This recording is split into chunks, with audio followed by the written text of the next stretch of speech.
Bonjour et bienvenue sur la chaîne des Fous de Normandie. Aujourd'hui, on va faire le point sur le modèle social du handicap. C'est un concept qui est assez ancien et qui a plus de 50 ans, mais qui a beaucoup apporté à la médecine, à la société en général, et qui mérite donc qu'on en parle. Alors, le modèle social du handicap, c'est donc un concept qui a été élaboré dans les années 70 aux États-Unis,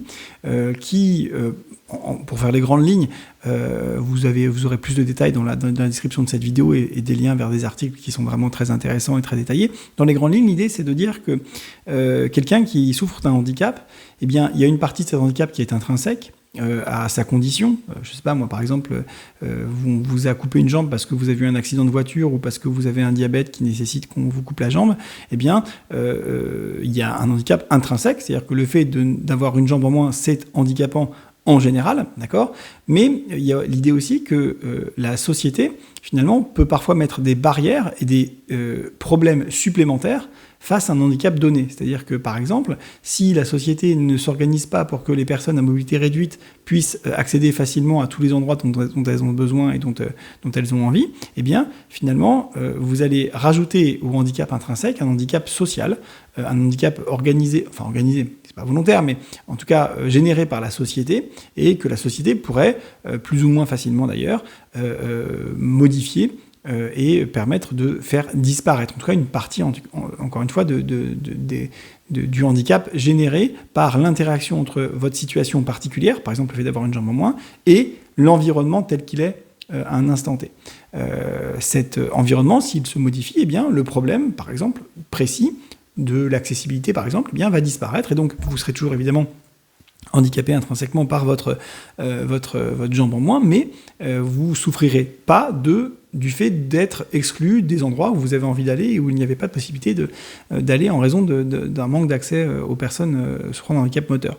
Donc, vous voyez, il y a une composante sociétale au handicap. D'accord ? C'est une composante. Les personnes qui ont créé ce concept d'handicap social n'ont évidemment jamais exclu le reste de la manière de voir le handicap. À l'époque, c'était les années 70, la médecine ne prenait que peu en compte cet élément-là. Depuis, évidemment, les choses ont considérablement changé, et aujourd'hui, on parle en médecine de concepts bio-psycho-social, c'est-à-dire qu'on prend en compte la partie biologique, ce qui a toujours été le cas, évidemment, en médecine, dans la médecine moderne, on va dire, psychologique et sociale aussi. Donc vous voyez, les choses ont vraiment énormément évolué. Moi, depuis que je suis étudiant en médecine, dès ma première année, on parlait déjà du modèle bio-psycho-social, parce que le travail qui avait été fait en amont dans les années 70 par les personnes qui parlaient de ce handicap social avait été parfaitement intégré par les médecins, par la communauté médicale en général, mais aussi par la société tout simplement en général.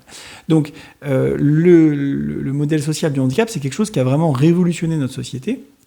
C'est quelque chose qui permet aussi de bien comprendre le concept de neurodiversité. J'ai fait plusieurs vidéos à ce sujet, je vous invite à les regarder. On va prendre par exemple le TDAH. Le TDAH, donc trouble déficit attentionnel / hyperactivité, vous savez que c'est assez mal nommé, mais on va utiliser le terme officiel. Le TDAH, c'est-à-dire être plus distrait et plus impulsif que la moyenne dans les situations où vous êtes plus anxieux, où vous manquez de plaisir, où vous êtes sous stress ou sous pression. Eh bien, ça peut être donc un handicap. Quand c'est handicapant, on appelle ça justement un trouble, un TDAH. Mais dans certaines circonstances, si l'environnement s'y prête, si la société a organisé les choses de telle ou telle manière, eh bien, ça peut pas du tout être un handicap, ça peut même parfois être un avantage. D'accord ? Et dans ce cas-là, c'est plus un TDAH, c'est plus un trouble, évidemment. Si vous ne souffrez jamais de votre TDAH, vous n'avez pas de trouble TDAH. Vous avez des particularités biologiques. Et ça, ces particularités biologiques, elles sont réparties de manière gaussienne, normale dans la société, c'est-à-dire qu'il y a des gens plus ou moins ceci, plus ou moins cela, puis une majorité qui est entre les deux.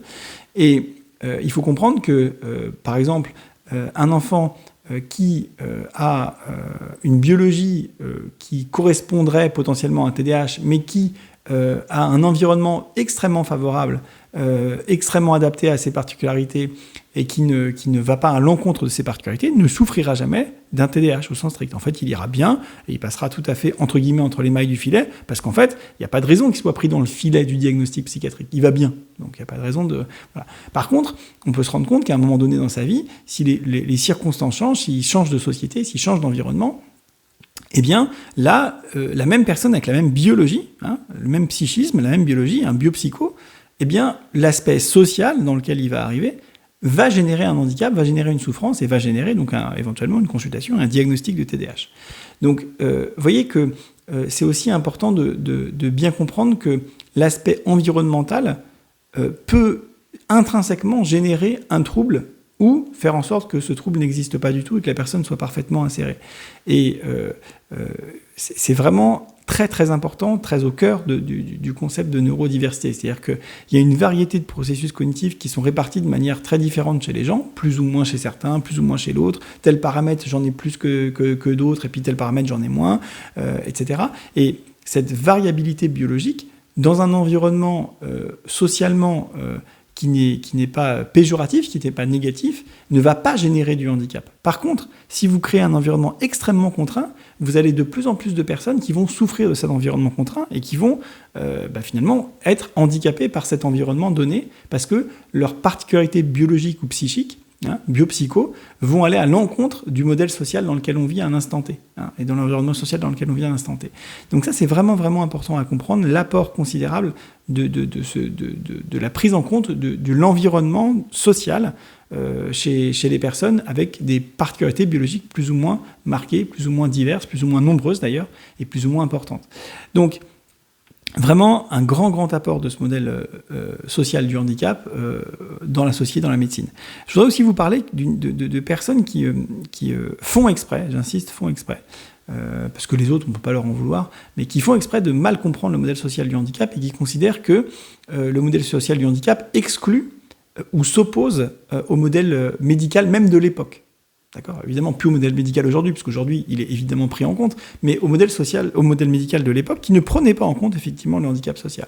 Et ce que disaient les gens à l'époque, c'est que pas du tout. Ce que disaient les gens qui ont inventé le modèle social du handicap, c'est que ça devait être pris en compte en plus de la partie médicale. D'accord ? Pour ceux qui auront la flemme de lire les documents, je vous mettrai dans la description de cette vidéo, notamment cet article qui est très bien fait, dont vous trouverez le lien dans la description de cette vidéo, ou par exemple la fiche Wikipédia. On peut lire sur la fiche Wikipédia du modèle social du handicap. Je vais vous le citer comme ça, je crois que je l'ai noté là-dessus. Je vais vous le citer comme ça, je ne veux pas faire d'erreur. L'aspect médical reste primordial, je cite, l'aspect médical reste primordial, pas secondaire, pas associé, primordial. Mais ce mouvement invite les États à se concentrer. Ce mouvement, donc le modèle du modèle social du handicap, ce mouvement invite les États à se concentrer aussi sur l'élimination des barrières empêchant la pleine participation des personnes handicapées à la vie sociale. Formidable. Voilà. Et ça a fonctionné, ça a marché. C'est-à-dire que avec cette présentation-là, avec ces concepts-là, évidemment, la société a pris en compte la pertinence de ce concept-là. Mais encore une fois, vous avez une minorité de gens qui disent non, le modèle social du handicap s'oppose au modèle médical. Pas du tout. À aucun instant, ça n'a été opposé au modèle médical. Ça a toujours été proposé en association. Et de toute façon, le modèle médical l'a maintenant pris en charge. Et on appelle ça le modèle biopsychosocial. Donc, il ne faut pas vous faire avoir par les extrémistes, parce que ces extrémistes, ils vont, dans leur idée à eux, du coup, ils vont dire, vu que ça s'oppose, on ne veut pas entendre parler des médecins, on ne veut pas entendre parler des docteurs, on ne veut pas entendre parler des médicaments, on ne veut pas entendre parler de troubles, etc. Voilà, c'est purement social et c'est à la société de s'organiser entièrement. Alors évidemment, c'est à la société de s'organiser le maximum possible. Je prenais l'exemple du TDAH. Si on peut faire des aménagements scolaires, avoir une AVS, etc., c'est très bien et ça peut éviter d'avoir une prise en charge une prise en charge médicale au sens strict du terme, médicamenteuse, etc. Simplement, la réalité, c'est pas celle-là. C'est-à-dire que, par exemple, dans l'exemple du TDAH, il a été parfaitement montré que le traitement médicamenteux va permettre justement aux aménagements qui vont être faits à l'orthophoniste, à l'ergothérapeute, à la psychomotricienne, à l'AVS, à l'école qui modifie sa prise en charge, etc. Eh bien, ça va permettre à l'enfant de beaucoup plus bénéficier de ces aménagements sociétaux. D'accord ? Et ça a été montré, ça a été démontré. Les apprentissages sont meilleurs à aménagement équivalent, aménagement social équivalent, les apprentissages sont meilleurs avec le traitement que sans le traitement. Donc, qu'est-ce qu'on fait ? On dit « Ah ben non, je veux pas entendre parler de ça, du médicament, parce que c'est purement la faute de la société ou je ne sais quoi. » Non, on donne toutes les chances aux patients d'évoluer favorablement. Voilà. Sinon, c'est fou, en fait, c'est dingue, c'est inadapté. D'accord ? Donc, les gens qui prônent, qui ont dévoyé, qui ont dénaturé le modèle social du handicap, c'est grave, parce qu'ils vont vous dire « Non, pas de traitement, pas de médicaments, pas de docteur. Tout ça, c'est la société de s'adapter. » La société, elle peut s'adapter même au maximum possible et que reste malgré tout un handicap. Parce que, contrairement à ce que disent les gens extrémiste, il y a intrinsèquement dans certaines situations un handicap intrinsèque, c'est-à-dire pas social, un handicap intrinsèque, d'accord. Dire que quelqu'un qui, a une jambe en moins, il a toujours eu deux jambes, il passe à une jambe en moins, eh bien le handicap n'est que social, allez lui dire ça. Et vous verrez que la majorité des gens qui ont perdu une jambe, ils vous diront pas que le handicap il est que social, il est que environnemental, d'accord. Et ils vous diront même si on change entièrement la société, eh bien moi je continuerai à souffrir de ce handicap, d'accord, parce que le handicap il est intrinsèque, d'accord. Dites à un enfant qui a un TDAH, qui va faire du quad dans le sud de la France avec ses cousins pour la première fois, et il va dans le quad, évidemment il y a des consignes de sécurité, de casque, de machin, de trucs, ce qui est logique, on peut pas ne pas faire autrement, d'accord. Bon, dites à ce gamin-là, le handicap il est purement social, alors qu'en fait, la dame, elle fait le tour de sécurité avec l'enfant, puis l'enfant en fait il écoute pas, il est complètement distrait, il est impulsif, il fait un peu, il prend pas assez en compte les mesures de sécurité, malgré que la dame soit bien que la dame soit vraiment compréhensive, posée, essaie de lui faire plaisir, etc. Maintenant il n'y arrive pas, et donc du coup il va pas pouvoir faire le tour de quad avec ses cousins, d'accord. Et donc dites à ce gamin-là, ou dites aux parents du gamin, osez dire que le handicap il est purement social. Non, là ils ont tout mis en œuvre pour vraiment qu'il puisse faire son tour de quad, mais il n'y arrive pas parce qu'il est encore trop distrait, trop impulsif, d'accord. Et dites à ce gamin qui va regarder ses cousins tourner en quad tout seul sans lui qu'il n'est pas handicapé à cause de ça. Allez lui dire ça, puis après on discutera, d'accord. Donc il y a malheureusement des éléments parfois qui sont intrinsèques, et même quand la société veut s'organiser au maximum pour accueillir quelqu'un qui souffre d'un handicap, et parfois, malheureusement, même malgré ça, eh bien, c'est compliqué. Et là, évidemment, ce gamin-là, s'il a un traitement, eh bien, il pourra beaucoup plus facilement écouter pas la maîtresse, j'allais dire, mais la personne qui s'occupe de la sécurité, faire son tour en sécurité et du coup aller jouer au quad avec ses cousins. Et il est évidemment, parce qu'il y a des gens qui vont dire, les cousins ont qu'à pas faire de quad. Vous êtes sérieux ? Bon, non, j'espère pas. D'accord ? Bon. Donc, vous voyez, intrinsèquement, malheureusement, il y a certaines, même quand la société fait le maximum possible, intrinsèquement, il existe un handicap qui n'est pas que social, dans énormément de situations, par exemple dans le TDAH, d'accord. Donc, attention à pas raconter n'importe quoi et à pas vous faire avoir par ces extrémistes qui essaient de rejeter, entre guillemets, qui essaient de créer une faute. Hein, c'est la faute de personne, d'accord. Si quelqu'un a un handicap, c'est la faute de personne. Par contre, c'est à chacun de faire en sorte de ne pas rajouter des barrières et d'essayer au contraire de faciliter les choses à la société, aux docteurs, etc., etc. Donc le modèle social du handicap, ça a été une avancée majeure. Cette avancée, elle a été prise en compte par la société, par les médecins, par tout le monde, et c'est très heureux.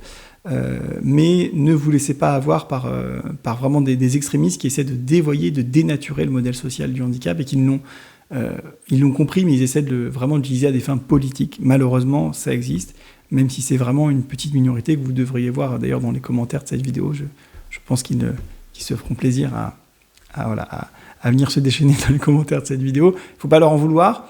Il faut comprendre que souvent ça part d'une bonne intention, d'une souffrance parfois aussi, d'être incompris, etc., etc. Et voilà. Mais bon, il ne faut quand même pas se faire avoir. Voilà. Écoutez, j'espère que ça vous aura intéressé. Dites-moi un petit peu ce que vous en pensez dans les commentaires. N'oubliez pas de mettre des pouces bleus si ça vous a plu, de vous abonner à la chaîne, de mettre la petite cloche pour être notifié des nouvelles vidéos. Sinon, vous ne serez pas notifié des nouvelles vidéos parce que je vous rappelle que cette chaîne n'a aucune pub et que donc YouTube n'a pas intérêt à vous présenter ces vidéos-là parce que c'est du temps que vous allez passer sur YouTube à utiliser leur serveur sans avoir de pub en échange. D'accord ? Donc, ils ne sont pas contents. Voilà. Donc, je compte sur vous et je vous dis à très bientôt dans une prochaine vidéo. Bye.